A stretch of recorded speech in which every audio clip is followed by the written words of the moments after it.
Well, today we are so excited to have Lindsey join us on the show today. Lindsey has quite the journey. Not only is she a mom of two little ones, she's also an entrepreneur of a very successful travel company, which we're going to talk in depth about today. But Lindsey, I just want to say welcome to the show and really excited to learn more about you. Thank you so much for having me, Lori and Jenny. I'm excited to be here. I know this is going to be a great conversation. Yes, we're excited. Well, and we were just talking before we hit record that we were in Colorado, and Lindsey, you're in Atlanta? I am. Georgia? Okay. And we had a massive snowstorm. So that impacts Lindsey's business. So we'll talk a little bit about that too, like how you have to adjust on the fly. Totally. Anytime you see a weather related, a strike, a government shutdown, any of those things, just think of the travel agents. Right. They are going through COVID. something. Did you hear that thing? COVID. I'm sure that had a little effect. That little blip on the radar that was a world pandemic. Quite the event. It looks like you guys grew significantly. So why don't we start there? Yeah. So did you tell us about how you started your company, what happened during COVID and all the things? Yeah. Yes, I'm so happy to dive into that conversation because so much of this is linked to my journey to motherhood as well. So for your listeners, obviously the common thread here is that we're all moms. And what does that look like, especially as a strong entrepreneurial, independent woman, and how that just rocks your world.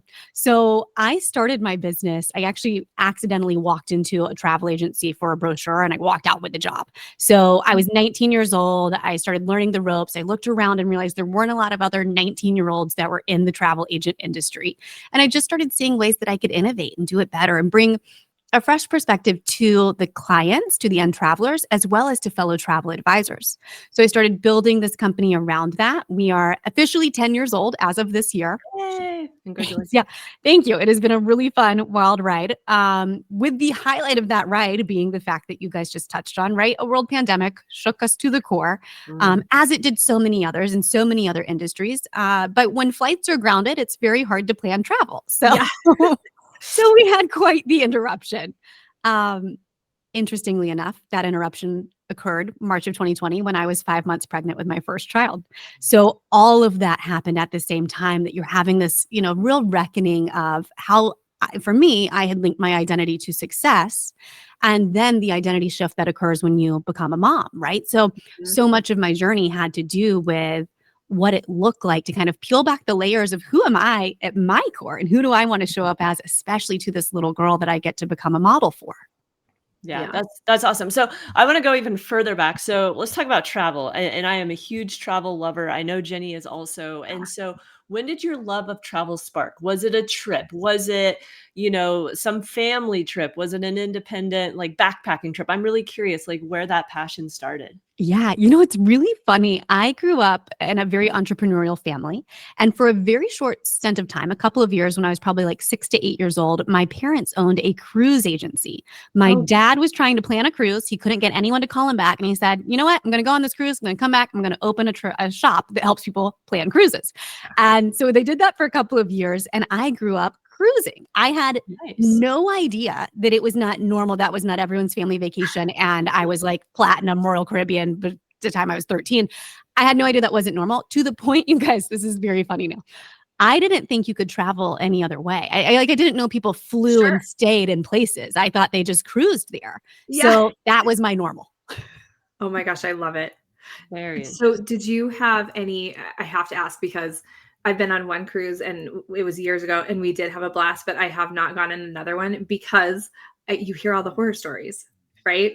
Of everybody on the boat getting sick. Have you ever had an incident with all those cruises you've done? Oh my gosh. Luckily, I have not myself. And now, nowadays cruising is not my preferred way of travel. It's more nostalgia for me because it's how I grew up. But I will tell you, I grew up doing kind of larger cruise experiences and had no idea there were these smaller yacht style cruises. So Jenny, if you're wanting to cruise on them again and you're a little concerned about crowds, those will blow your mind. Like a floating Four Seasons. That was Seabourn for me was a game changer.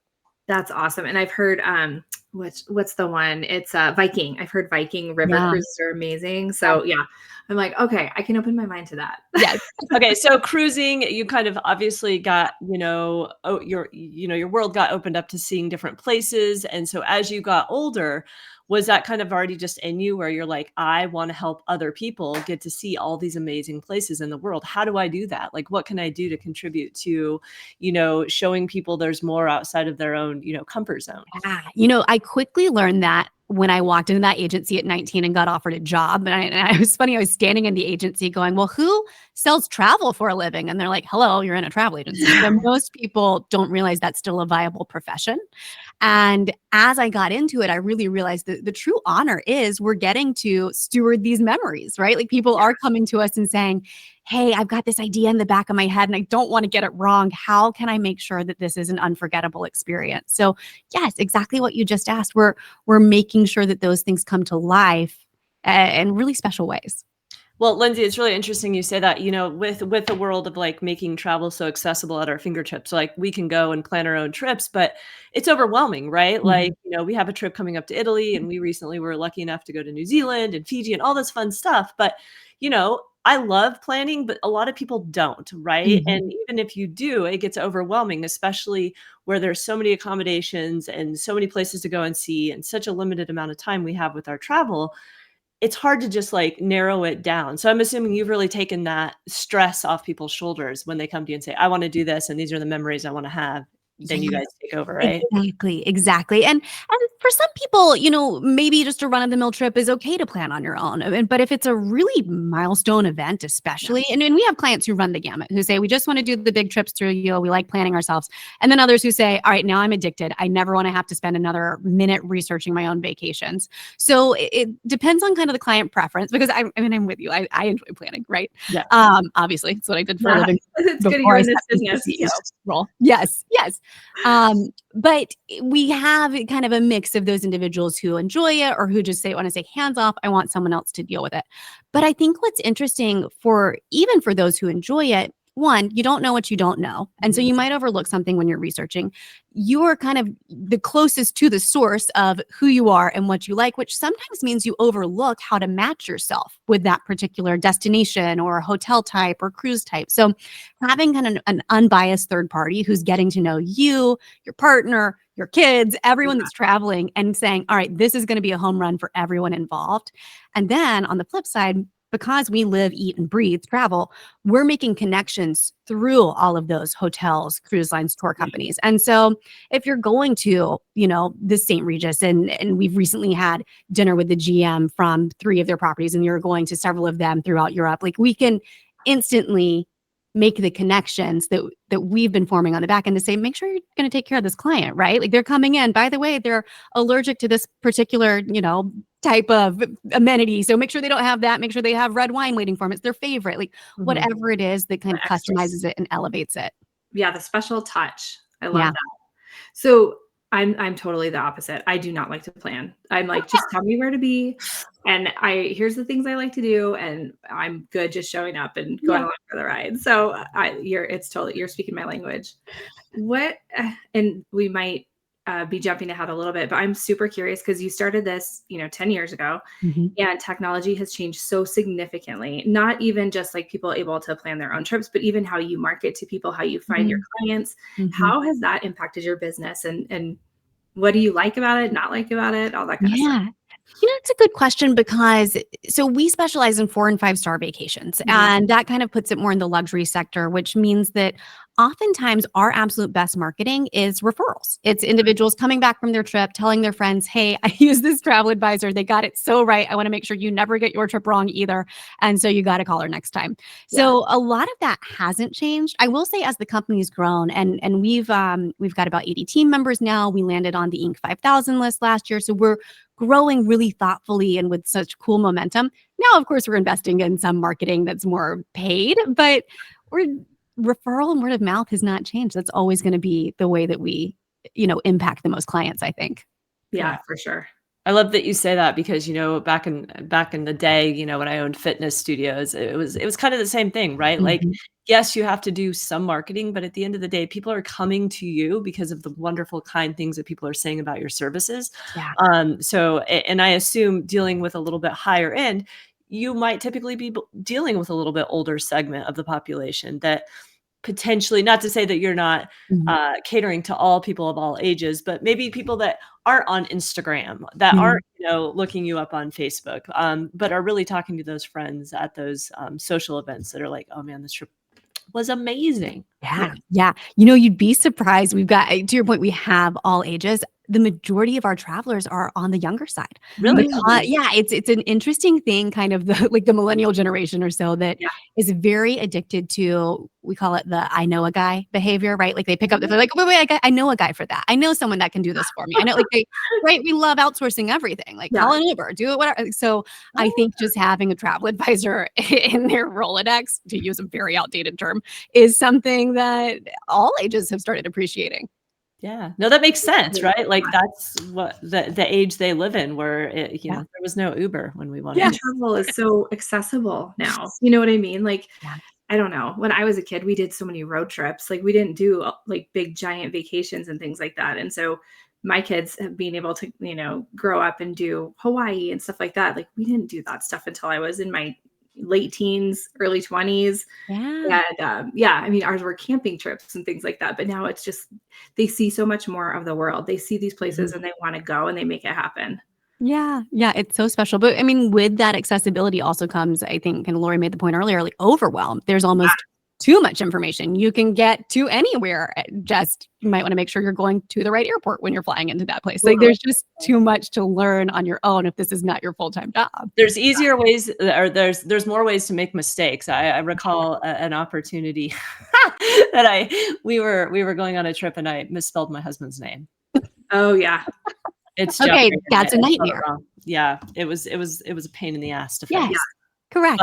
But if I would have had someone else do it, Yeah. maybe they would have made the mistake, but less likely, right? Just And they can because help you it's fix it. one of those. Yeah, exactly. Exactly. I think that's one of the biggest things too, is it's kind of like insurance, right? Like maybe things are fine until they're not fine. Yeah. And then when they're not fine, having an advocate that's on your side is huge. Yeah. And not just that, it's not just that one individual. You've got the power of their entire network. And then for us with a team of 80, you've got our agency that's constantly pouring into them professionally and personally and making sure that like we are showing up as the best humans who are able to relate to our clients from an empathetic level Yeah.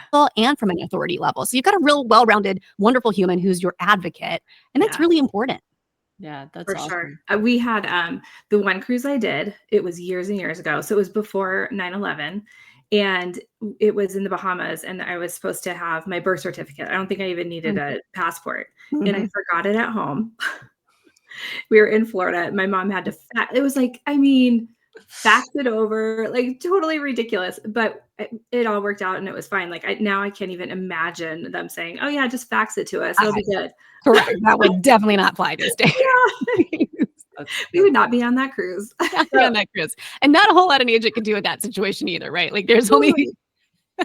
It Yeah. kinda is what it is, right? Yeah. So Lindsay, let's go back to, you being a mom, you being pregnant, your company going through COVID because, that's for many companies, it crushed them. It Yeah. crushed mine. Mhm. In the fitness Mhm. industry, I could not dig myself out, and I'm very, very, interested in how you guys were able to stay afloat, how you were, becoming a new mom and had so much on your plate. Like, how did you do it? Yeah. Well, something I haven't mentioned to you guys yet is that my husband is my business partner. And so this was a full family affair and family decision.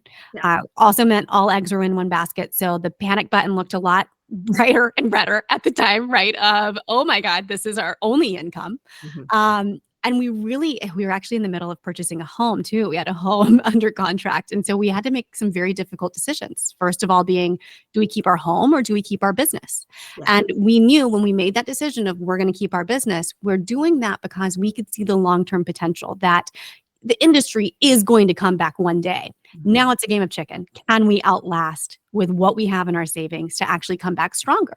And so that was our goal and our mission. And every day it was such a battle, right? And we had a couple of months before our daughter got here, and then our daughter gets here, and then you've got relentless further months that are happening after to kind of keep re-upping and making that decision of, all right, we believe in what an entrepreneurial lifestyle will do for our family. We believe in this company and these people for this company so much that we know when we get on the other side and we are stronger, this is going to do things that we've never even imagined. And that's actually what panned out. We wound up with an acquisition opportunity where we acquired another company.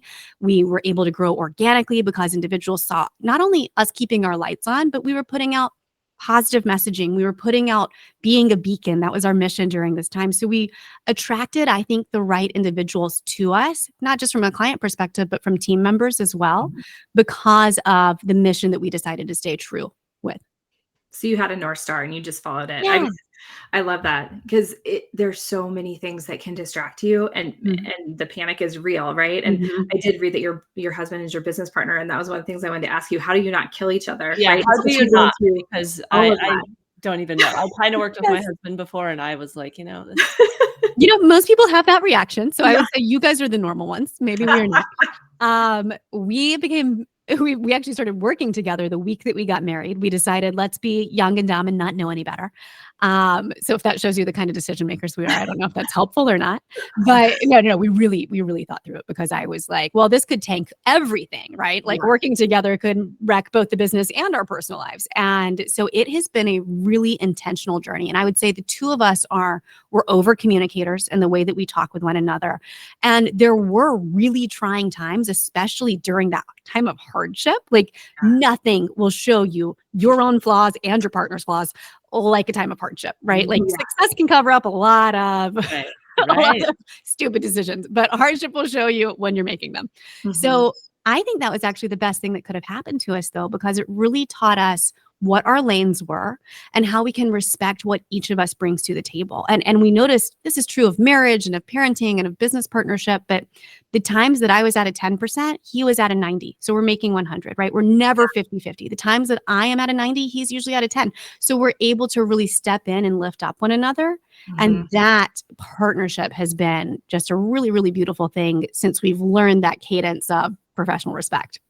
I think that's huge. I think about that even with the kids. If I'm freaking out over something, or like I start to panic, or my temper flares, and my husband's chill, right?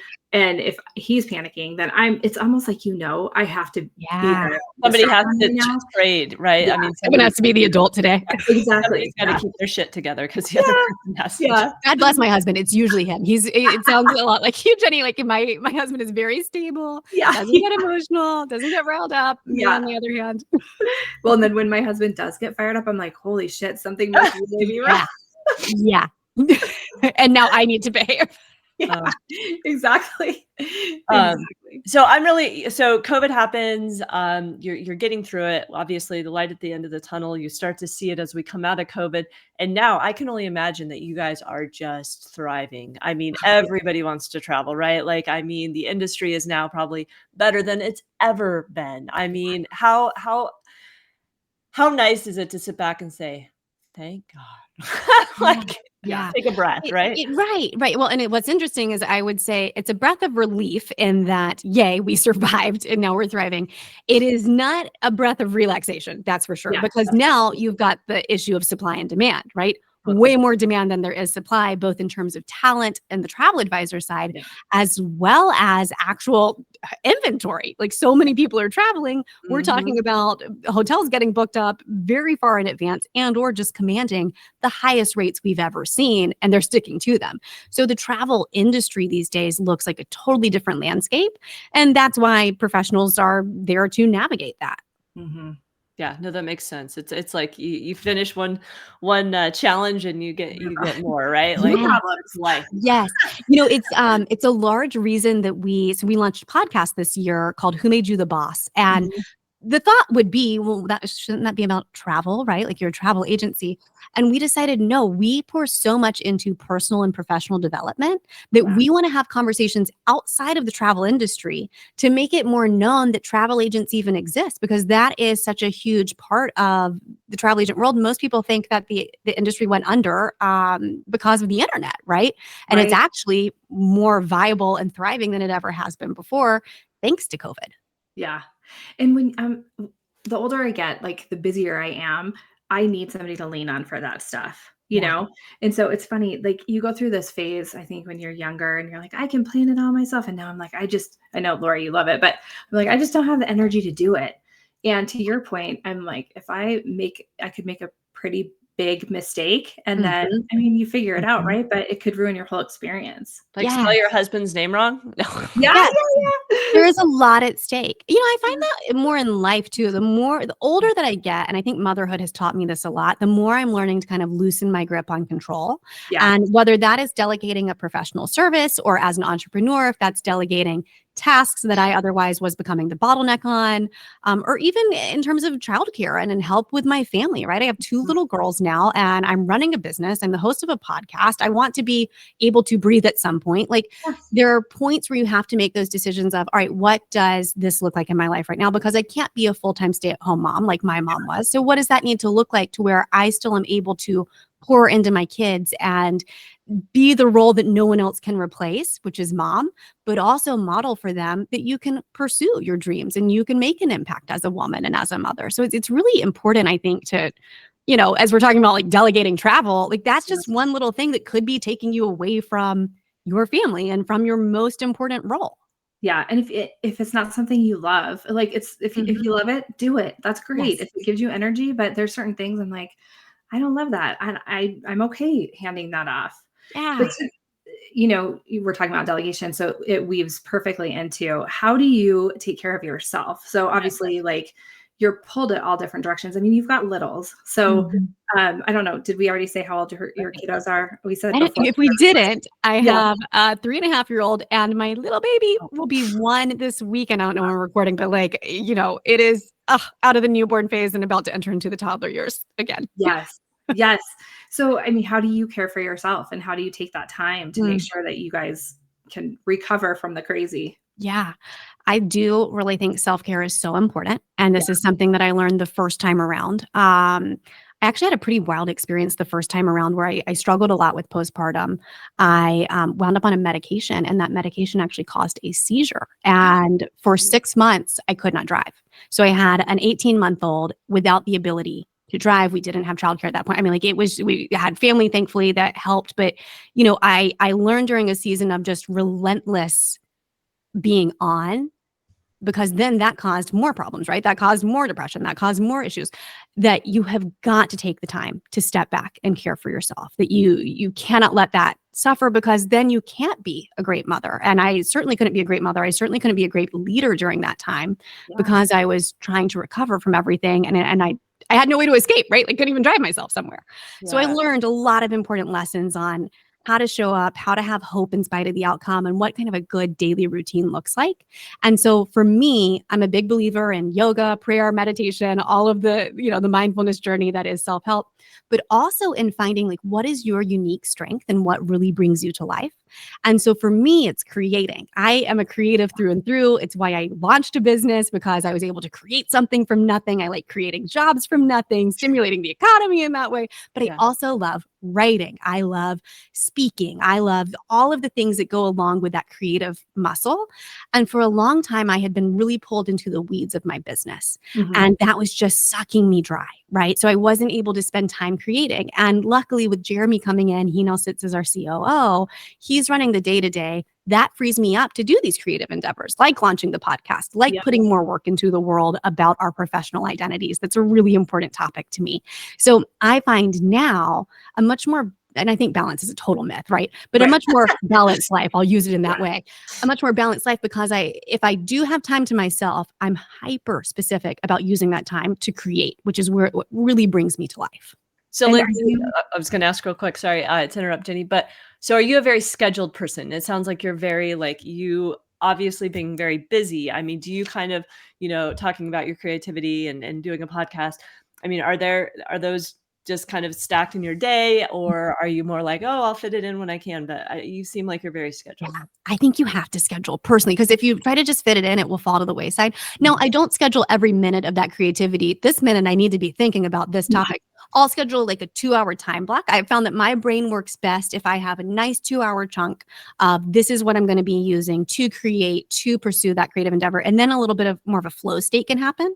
Mhm. But absolutely, I'm probably, yeah, I'm a little bit of a maniac when it comes to a schedule. Giving yourself that time though to dedicate. Yeah. Well, and I saw something too that are you working on a book? Yes, yeah, that was really where a lot of this started. I started writing during the pandemic, Yeah. because it's something that I always had inside of me, and I felt like it's just gonna claw its way out if I don't actually let it out. So let's not let this destroy me. Let me let it out. Yeah. And yeah, I actually have an agent who is pushing that to publishers as we speak, which is exciting. So we'll see. I've heard that if you want to experience rejection, you should write a book. Like this is Yeah. going to be a journey. I know. But I've had some green lights so far, which is really exciting. That's awesome. Good. What's the book about? It's about the illusion of control. It's Mm. about that kind of 18-month period of going from, the loss of what I thought was my identity because I was on an upward trajectory of success and I tied my self-worth to that. And what that means when we lose it because of our business failing or because of becoming a mom or because of falling out of your kitchen table in a seizure, right? Like all Yeah. the things that we just have no idea is in store for us. And for me, it just happened during like a condensed amount of time. Yeah. And I'm just such a big believer because during that time, even during the darkest moments, again, it was a lot of help from my husband and my therapist, but Yeah. Yeah. holding on to hope in spite of the outcome to know that we can actually use those obstacles as our opportunities. And now I sit on the other side of a lot of that storyline. Of course, life is still evolving and anything can happen, but we quadrupled because of that growth. We Yeah. got some big awards because of that growth. Like we've now been able to see what that looks like both personally and professionally. And I think that's a really inspiring message that I want other people to know. Absolutely. You also mentioned imposter syndrome. And it's so funny. I have a group text with a bunch, I do human resources, and there's a group of us that have been on a text string for like 10 years and we share ideas and ask questions. And one of them sent, do you guys ever have imposter syndrome? And I was like, every fucking day. Are you kidding me? And starting my own business, talk about like what you said, Yeah. if you want to feel failure, like if you want to try to overcome that or Yeah, strengthen that muscle, yes. start a business. Yep, pretty much. So, so Yes. tell us a little bit more about the imposter syndrome work that you do.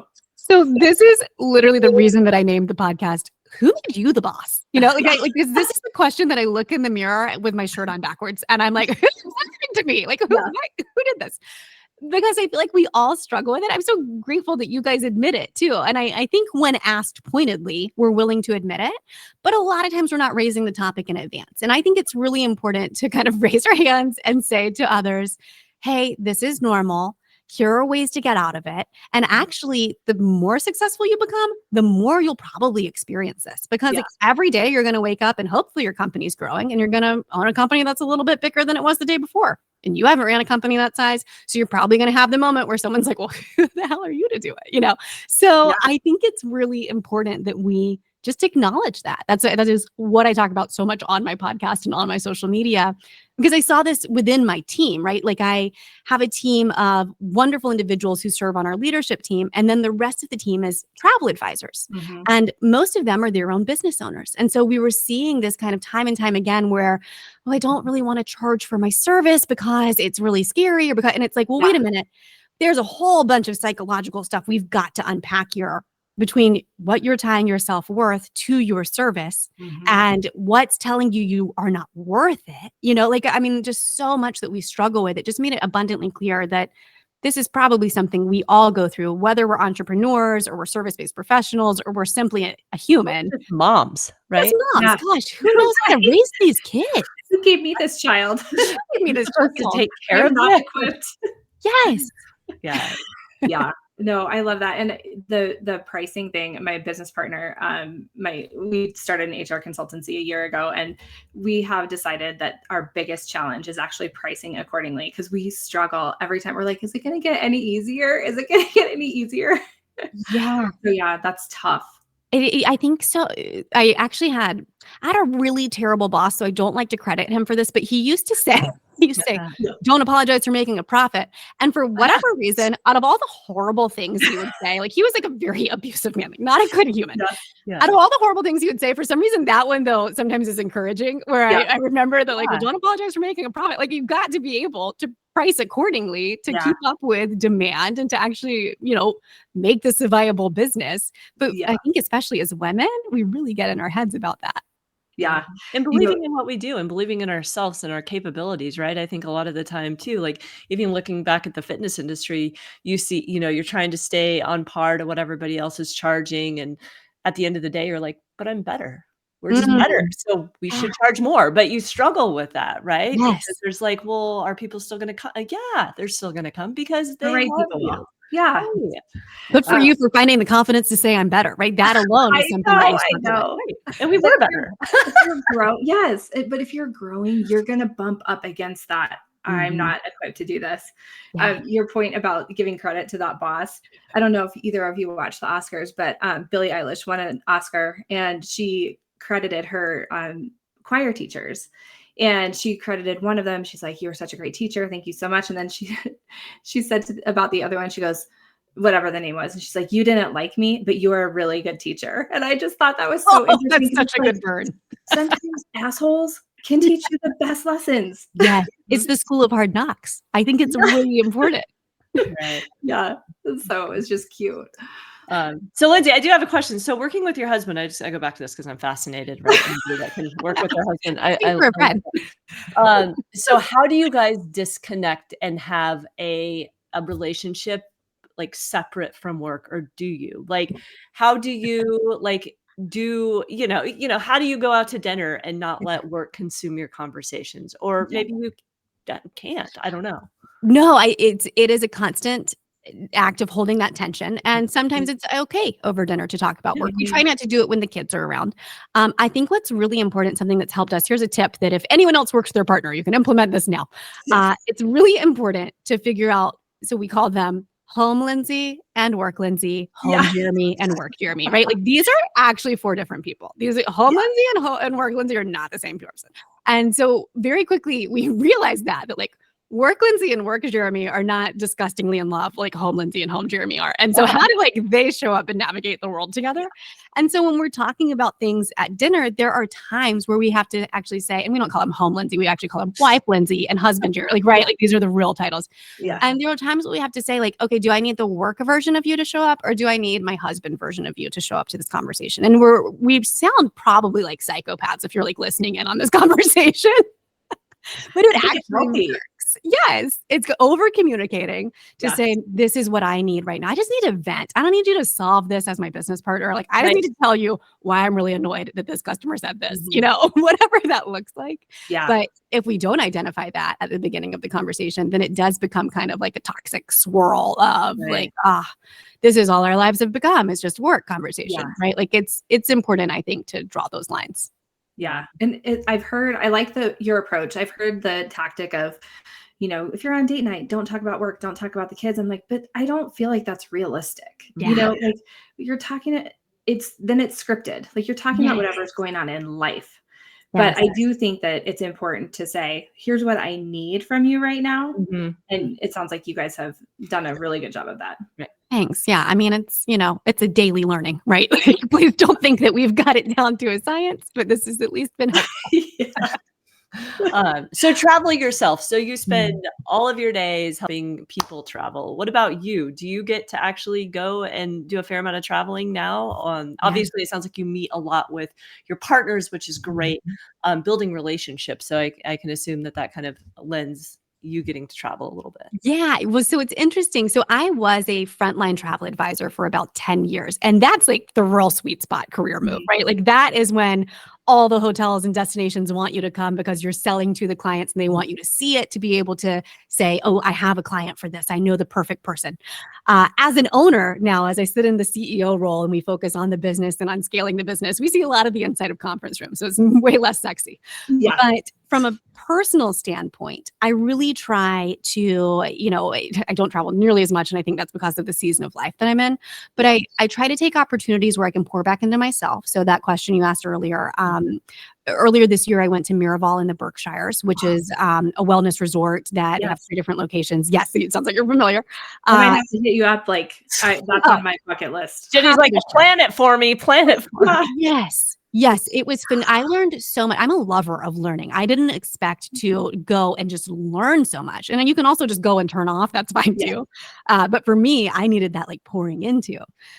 So that was really special. And then we are really making a concerted effort to travel as a family. So we're actually spending, this is wild. I feel it was like wild to still say, we're spending the entire summer in Europe. So Good for June in you. Spain, July in Portugal. So we are really trying to make that a regular cadence to our lives and to our children's lives. And it will only make you better at what you do Yeah. because then you've seen it, you've done it, you've experienced it. Yes. What's your favorite trip that you've ever taken? I love this question. My all-time favorite trip is South Africa. Ooh. And I love this question because and earlier, you were talking about like a lot of the moms listening tend to be a little bit more adventurous or maybe Yeah. even active. I am Yeah. not that mom. I am not outdoorsy. I have never been an adventurous individual. I'm like, take me on a food tour. That's my favorite thing to do. But definitely don't put me in like paragliding situation. Yeah. South Africa, where you're like in the bush and you are Mhm. waking up at the crack of dawn to go see animals. Like that did not sound like my dream trip. Yeah. It was life-changing. And I've now gone a couple of times. It is just the most magical place on earth to me. How did it come up? How did you have the opportunity to go there? Like you said, you weren't the one to maybe seek it out. So how did it kind of This was God and the universe, right? I won. It was a business card drawing from a fishbowl. So No like way. one of those, I've never won anything in my life before or after. I think this was really, really God's work. They pulled my business card out of a drawing at a travel event and I Oh my won a really cool trip to South Africa. I'm ordering my business cards. I know, right? There's Yeah. a you need to keep business cards right there. I love it. That's amazing. Oh, The I travel don't know industry if does I've have its ever perks. heard anybody win something like that from that. Well, you know what's so wild though is as a travel advisor, that's so normal. Like I don't want to sell the job as all you do is travel because it's really hard, important work. Most of the work is done behind the computer. It's for individuals who love serving other people. Yeah. But the perk that is getting to go test out the product is pretty nice. yeah, no sure. kidding. Oh my gosh. How many years ago was that you went? Oh gosh, it's probably been 8 years since my most recent trip to South Africa. Now, Jeremy and I honeymooned in Kenya and Tanzania. So we've done other parts of Africa since. But South just kind of has my heart. So next is bungee jumping, skydiving, like Yes, she's so adventurous. Yeah, know, right? I'm learning to be more adventurous. We went to I don't know if you've even heard of it, but Gimmelwald is this tiny little village in Switzerland above Interlaken. Yeah. And I took my husband, I went years ago and I took my husband this past fall and I was like, you have to see this place. It's like magical. And the good and the bad, right? Like I took him, we toured around, all that kind of stuff. But when we got there, we found it's one of the outdoor meccas. It's like the adventure mecca of, I don't know, Europe, Switzerland, whatever. So there's skydiving, there's paragliding, there's, canyoneering, like all these really cool things. And we wanted to do them all. Yeah. They were all completely booked. So here is a little shout out to if I had called you, you would have been like, you know what? You got to get on that shit early. And we would have been able to do it all. So now I'm like, I would love to go back, but there's so many places I want to see. I need to maximize every single place I go. Totally. That's so true. So, It's true. I do think it's fun to know those little nuances though, too. Yeah. And that's one of the fun things about working with an advisor is it's like 90% therapy where you get to kind of tell them like, this is what I love and this is what I want to make sure happens. And they'll be able to pull out facts like that too. Like I think about if I know someone is adventurous and I actually did do this. So I'm proud to say I did it because it was part of the experience. But like we know about the hotel in Oman that you have to paraglide into as part of the arrival experience, right? Like if you love adventure, then let's send you there. Like and some people might be like, well, no, thank you. I don't want to go that far. And so let's find something that's closer to your needs. So it's just a matter of all of those little nuances and customizing. But you're right. Like the advisors are going to know the nuances of what you need to do ahead of time so that you don't get there and have a disappointing trip.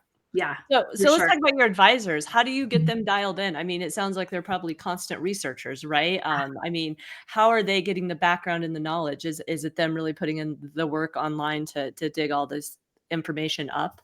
Yeah, it's kind of maybe 2 or 3-fold. So let's think about this. One, they are doing a lot of work themselves. We are often inviting our supplier partners in to have conversations, to tell us, to educate us, and the advisors are investing in themselves by going on trips that actually familiarize themselves with the destination. So they're constantly doing that work. But what's really important about what Jetset is that we're a generalist travel agency. And so that means all of our 80 plus advisors are specialists in their clients.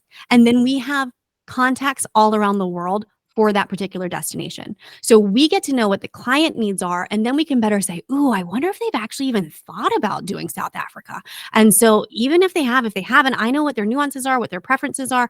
I'm going to take it to my friend who I know plans this really well, that's based in destination, that we work with as a travel agency on a regular basis. We're going to put together a customized itinerary with their on-the-ground contacts, and my contact being them. And now we're going to bring it to life. So a lot of it is their knowledge, but I think as a generalist, you cannot know everything about the world. That would be highly unrealistic. So you call on that network, which is really powerful. Yeah. That makes Which sense. is how it should be. Yeah.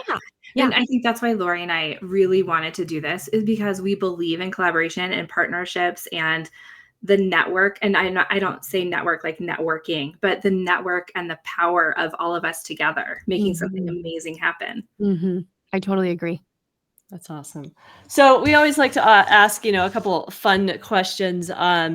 So what you're working on now is your book. So I have another question. Along with the book, do you foresee yourself doing another book, or is this like I checked it off, I'm done, or has it been such a fun process that you're like, I want to do another one? Like, no, I think I'm a little bit addicted at this point. I think I am a writer. Like English was my major. I am a writer by my first love, right? Like that is what I love doing. And so if I can find what people need to read, I'm happy to be the vessel to write those things.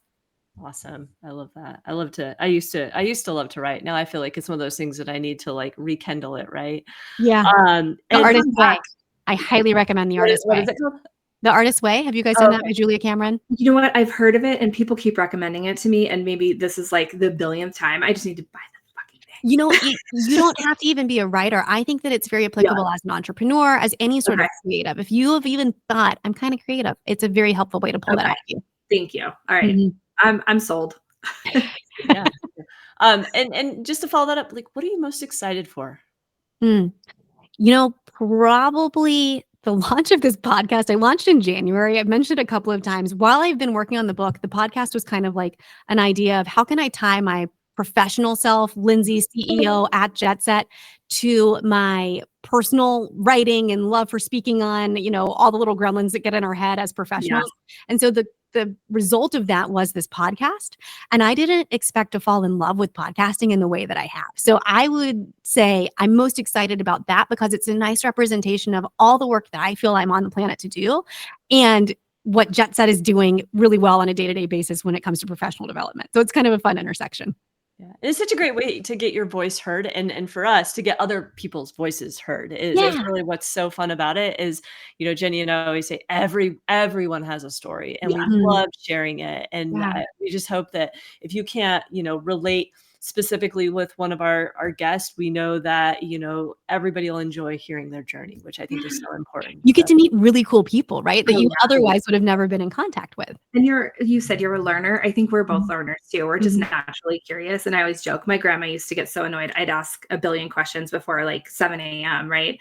And she's like, why do you have to ask so many questions? I'm like, well, I guess this is my time. This is my time to ask all the questions. You're curious, right? And I love being an annoying morning person. I love a good morning conversation. We can hang, Jenny. Totally. I think we're all morning people. I mean, I'm a morning person too. Yeah. My husband is not, and I'm just like, and my kids are not, and I'm just like, does somebody else want to get up and just be in a good mood? Like, I do. Oh, good. Okay. Well, you got a dog. I'm also the only one in my household. Right. Awesome. My dogs are always they're morning dogs. They wake you up and they're like, let's go. Right. Well, I do have a puppy, and so she's very like, wakes up early, and then now she's taking a nap because that's what puppies do. They wake up, go crazy, and then they're like, all right, it's 9:30. I'm going to go back to bed. Lindsey, it has been such a pleasure having you on the show. I'm so excited to introduce our listeners to your company. I myself, will check it out because we are always traveling. And although I really, really love, doing the planning, I see such a value in having someone else do it for me. Yeah, thanks. And how do we find you? Tell us really Yeah. quickly, like, how do we find you? Yes. And we'll share all your links and all the things. Thanks. We would love that. Yeah. If you're interested in having Jetset plan a trip, super easy. It's jetsetworldtravel.com. And there's a tab in the right-hand corner that says request a trip. And that is where you start. You can tell us all about that dream trip in the back of your head. You'll get matched to an advisor and we can go from there. For me personally, I love nowadays having these conversations about what we've talked about today, right? Imposter syndrome and scaling a business and how do we not let the gremlins get the best of us professionally. So connect with me by following on Who Made You the Boss if you're a podcast fan, which obviously you are because you're listening today. But also just on Instagram at Lindsey Epperly. I love meeting new people. Awesome. Perfect. Well, thank you so much. And I'm sure we'll have you back on the show here soon, and you can tell us about some more amazing trips that you did about skydiving and all the things. I Yeah, will so keep an much. idea of all the Europe stuff for you guys after we've been Yes. there. Yeah. I think you should do a whole like Instagram journey taking everybody through your whole summer. I think that'd be amazing. Oh my gosh, yeah. Starting with the plane ride. Yeah, there you go. Oh my God. The meltdowns, like you could get all the things. Yeah. I'm Yeah. happy to show the real side. Yeah, So I fun. can't, So yeah, fun. I can't wait to hear all about it. And we'll be following your book. And yes, we'd love to have you back anytime. Thank you guys. Thank It's you, fun. Lindsay. Thank you.